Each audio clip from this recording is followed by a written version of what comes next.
கேப்டனே என்னன்னா ஏதோ ஒரு படத்தில் வந்து கார்த்திகை வந்து கமிட் பண்ணாங்க. அப்போ வந்து விஜயகாந்தை சொல்கிறாங்க, 2 பேர் இருக்கிற மாதிரி ஹீரோ. இப்போ விஜயகாந்தை சொல்கிறாங்க, இந்த மாதிரி வந்து சார் கார்த்திகை கமிட் பண்ணியிருக்கோம். அப்படியா, அவருக்கு கொஞ்சம் பிரச்சனையாச்சு அப்படின்னு கேட்குறாரு விஜயகாந்த். இல்லை கரெக்டாக வந்துடுவார், நீங்கள் இருக்கீங்களா அப்படின்னு. சரி போங்க போடுங்க அப்படின்ட்டார் ப்ரொடியூசர் டேரக்டர்கிட்ட.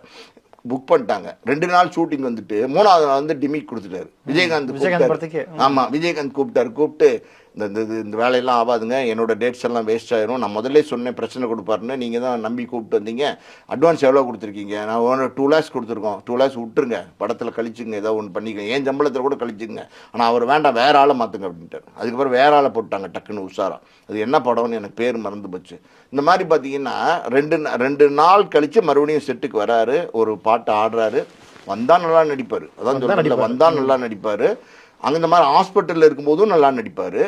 வீட்டிலேருந்து இறங்கி வரும்போது யாராவது பிடிச்சிட்டாங்கன்னா அங்கேயும் நல்லா நடிப்பார். மொத்தத்தில் வந்து நான் சொன்ன மாதிரி நவரச நாயகன்கிற பேர் வந்து 100% கார்த்திக் பொருந்தும்.